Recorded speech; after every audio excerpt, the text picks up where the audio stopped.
एक सवाल जो शायद तुमने कभी खुद से नहीं पूछा। जो लोग तुम्हें अच्छा इंसान बनने को कहते हैं, क्या उन्होंने कभी बताया अच्छाई किसने तय की? क्या अच्छाई सच में एक गुण है या सिर्फ उन लोगों का बनाया हुआ जाल है जो खुद कभी ताकतवर नहीं बन सके? रुको, जल्दी मत करो, इस सवाल को महसूस करो। भाग 1, इंसानी फितरत। तुमने नोटिस किया होगा, जब कोई इंसान बहुत बड़ा सोचता है, बहुत आत्मविश्वास से जीता है, बहुत आगे जाने की ठानता है, तो लोग उसे अहंकारी बोलते हैं। जब कोई चुप रहता है, सहता रहता है, हर बात पर ठीक है बोलता रहता है, तो लोग कहते हैं कितना अच्छा इंसान है। यह कोई इत्तेफाक नहीं है, यह एक बार बार दिखने वाला सिलसिला है, बहुत पुराना, बहुत गहरा। हम बचपन से सीखते हैं, झुकना अच्छा है, लड़ना बुरा है, मांगना कमजोरी है, त्याग करना महानता है। पर किसने तय किया यह सब? किसने डिसाइड किया कि अपने आप पर गर्व करना गलत है, कि ताकत खतरनाक है, कि खुद के लिए जीना स्वार्थ है? और सबसे जरूरी सवाल, तुमने इसे बिना सोचे क्यों मान लिया? 19वीं सदी में एक इंसान था, फ्रीडरिक नीत्शे, जर्मन विचारक, अकेला, बीमार और शायद सबसे ज्यादा गलत समझा गया। उसने वो कहा जो किसी ने कहने की हिम्मत नहीं की। उसने कहा, जो नैतिकता तुम फॉलो कर रहे हो वो सच नहीं है, वो एक बनावट है, उन लोगों की बनावट जो हार चुके थे। नीत्शे को दुनिया ने खलनायक बना दिया क्योंकि उसने एक ऐसा आईना दिखाया जिसमें देखना असहज था। वो आईना आज भी वैसा ही है और आज हम उसी आईने के सामने खड़े होंगे। नीत्शे ने कहा, इतिहास में दो तरह के लोग हुए हैं, मास्टर्स और स्लेव्स, और दोनों ने अपनी अपनी नैतिकता बनाई। पहले बात करते हैं मास्टर्स की। एम एस्तर वो नहीं होता जिसके पास पैसा है। मास्टर वो होता है जो खुद तय करता है क्या अच्छा है, क्या बुरा है। वो किसी और की मंजूरी नहीं मांगता, वो किसी और के डर से नहीं जीता।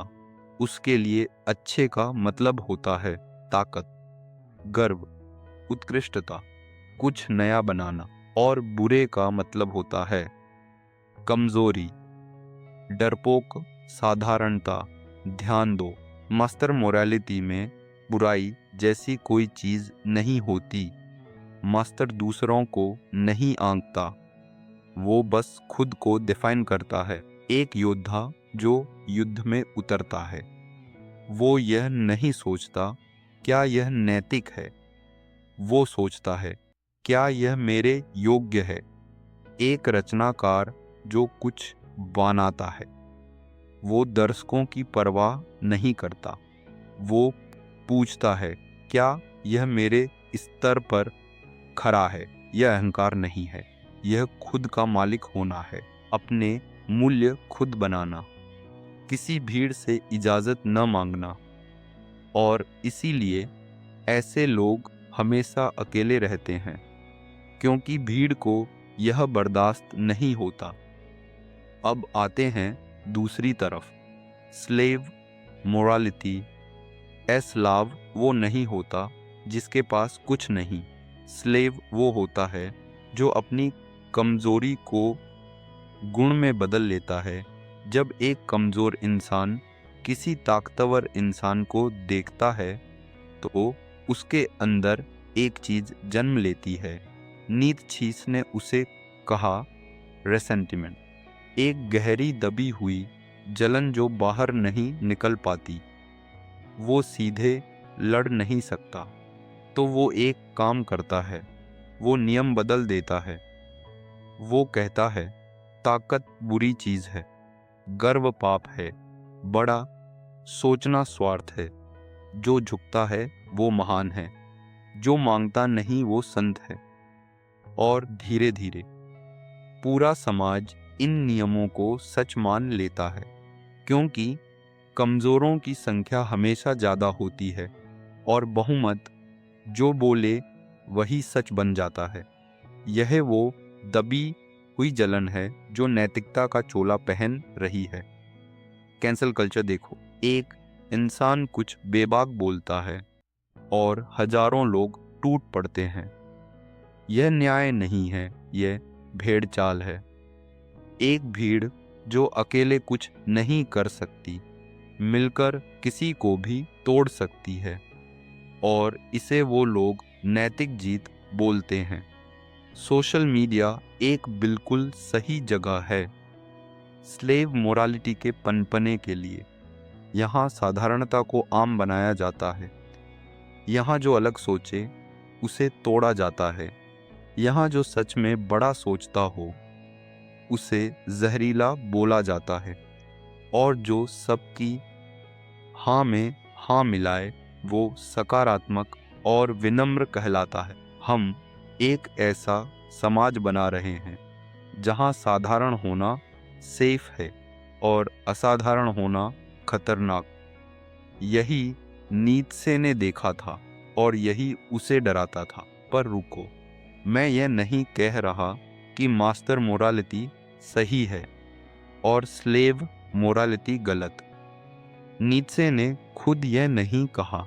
एक बिल्कुल शुद्ध मास्टर जिसके अंदर दूसरों का दर्द समझने की कोई भावना नहीं, जो सिर्फ अपनी ताकत को सही माने, वो इंसान नहीं रहता, वो कुछ और बन जाता है। और एक शुद्ध स्लेव मोरालिटी जो हर बड़े सपने वाले इंसान को दोषी फील कराए, जो ताकत को शर्मिंदगी दे, वो समाज को धीरे धीरे खोखला कर देती है।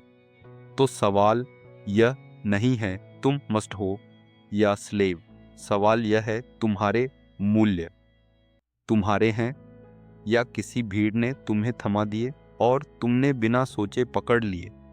क्या तुम सच में अच्छे हो या तुम सिर्फ डरे हुए हो?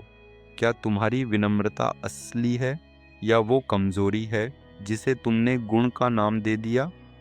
यह सवाल असहज करते हैं, पर यही सबसे जरूरी सवाल है। नीत्शे ने अपनी जिंदगी के आखिरी सालों में कहा था, जिस दिन इंसान अपने खुद के मूल्य बनाना सीख जाएगा, उस दिन वो सच में आजाद होगा।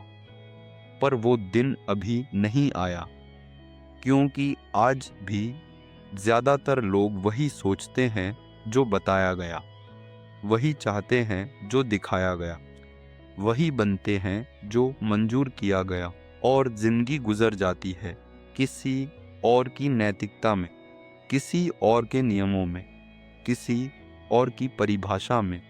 तो आज रात जब अकेले बैठो, एक सवाल पूछना खुद से, जो मैं हूं, क्या वो मैंने चुना है या वो मुझे चुना गया है?